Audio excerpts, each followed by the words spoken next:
Hi, and welcome to my classroom.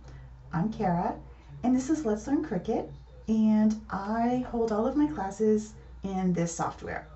So I thought it would be a good way to show you what it looks like, as well as introduce you to the new Lori Whitlock box card cartridge that just came out in Design Space. It's awesome. It's one that's not going to be part of the subscription because it's from a designer. So if you want it, you're going to need to purchase it. I'm going to take you into my classroom, into Design Space right now, so you're not going to see me anymore, but I'm still here. But when I share my screen, you don't get to see the camera. So I'm here, and we're going to head into Design Space. And once we're in Design Space, I do own this already, but I want to show you what it's going to look like if you don't own it. So you come into Design Space, and you insert an image. You're going to go to Cartridges, and you're going to type in box card and say search. Remember, when Cricut's looking for cartridges, it's looking for the name of the cartridge, not what's on it. So in this case, we know the name of the cartridge has the words box card in it, so that's what we're searching for. If you want all 30 cards, then you're going to purchase the entire cartridge for $19.99.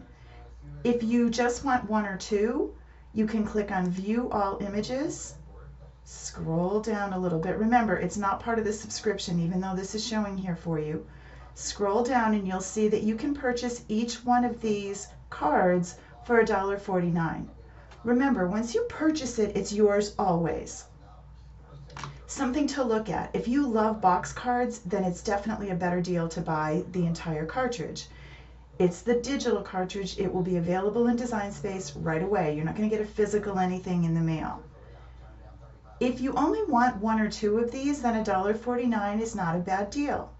You pick the one you want, add it to your mat. You'll be able to design all day long without buying anything.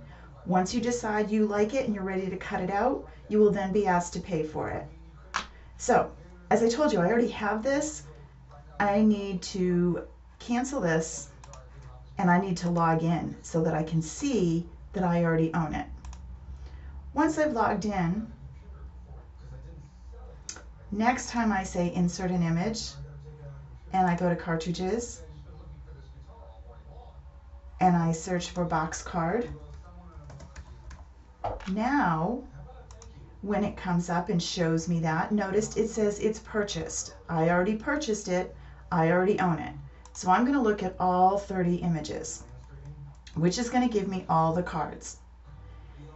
And I'm going to pick one to work on, and I want this one with the bees on it.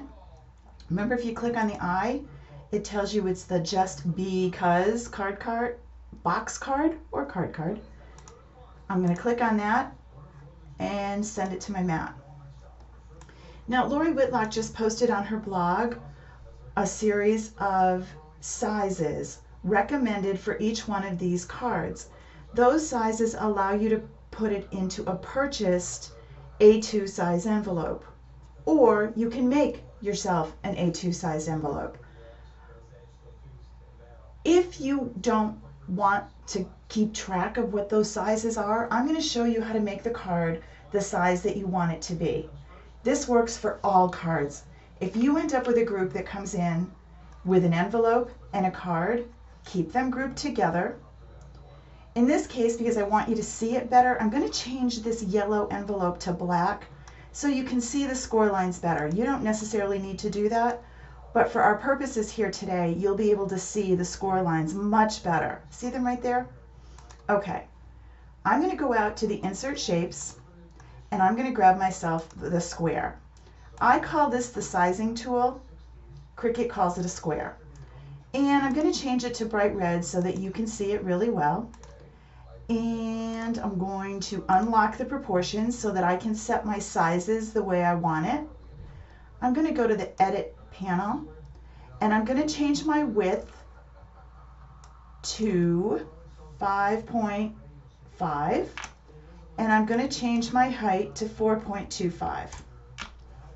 An A2 size card. I could purchase an invitation size envelope and not bother cutting out this envelope if I didn't want to.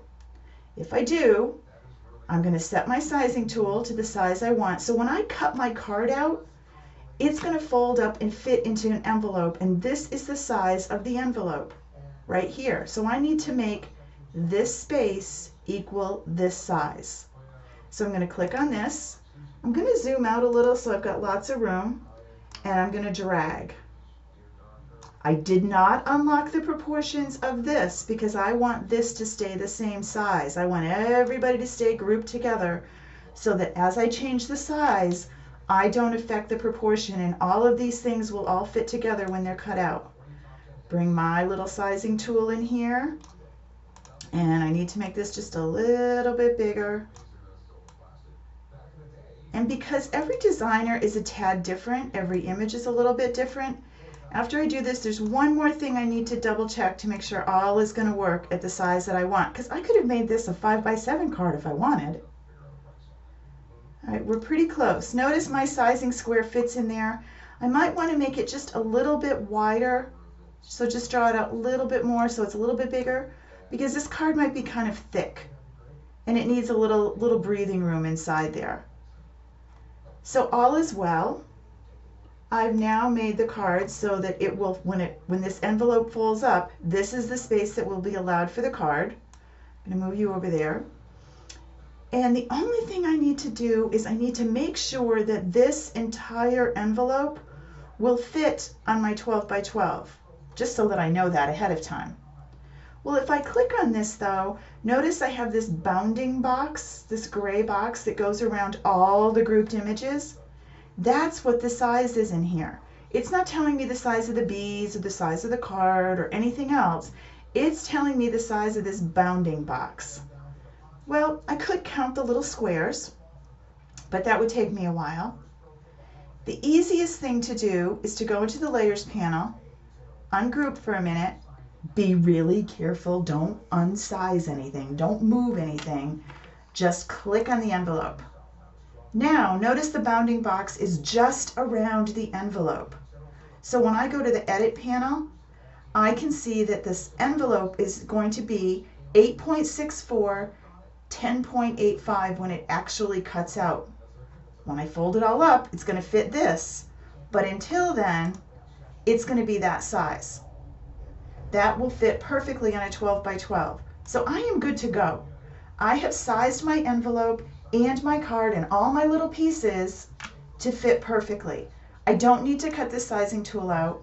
I can delete it and get rid of it, and I won't need to worry about it. What if I wanted to make a little card? What if I wanted to make, I don't know, a 3-inch instead of a 5.5, when it's all folded up, instead of being 5.5 inches, what if I wanted it to be 3.5 inches? I could do that. I would just come in here, I'd lock it back in proportion. I'd come in here and change this to 3.5. Now I have this little size.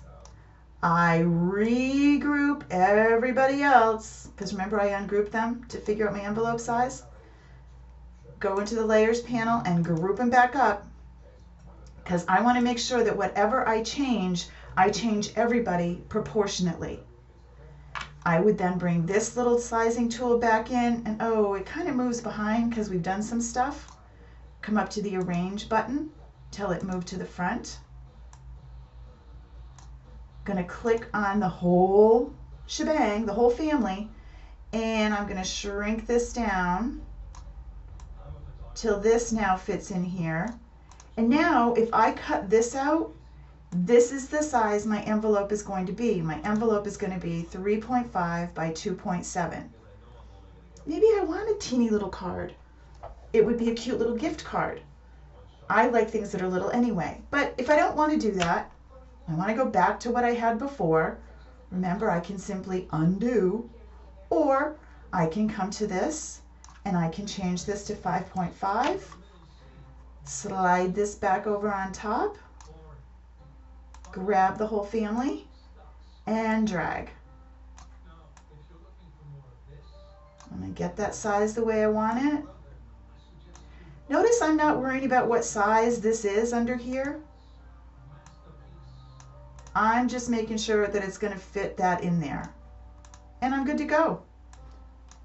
come out to the layers panel, turn you off so that you don't cut out, and I'm ready to cut that out. I'm going to stop here for a minute and go cut, and I'll be back and show you what happens.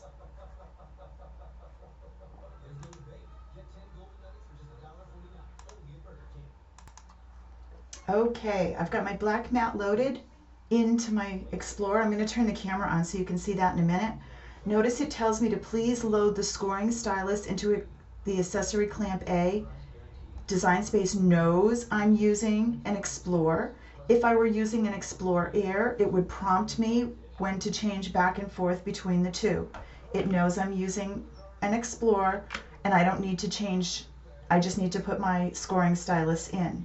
And I'm ready to go. In the meantime, let's bring you back so that you can see what's going on. And in order to do that, I have to turn the other camera on.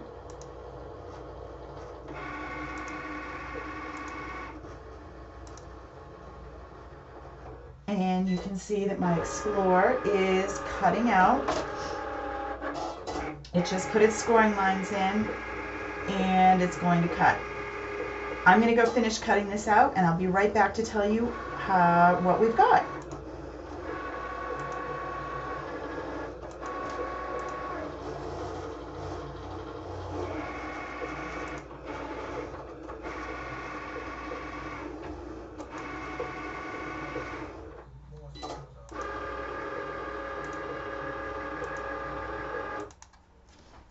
Okay, well, it's almost all together, but I didn't want to keep you waiting.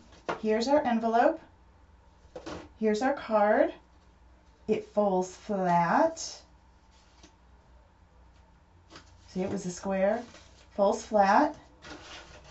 And I slide it down in my envelope. All my pieces. And my envelope fits perfect. And I pull my card out, and my card is all set too. Super, super simple when you know how to size. And so cool. People are going to love this card. I can't wait for you to give it a try.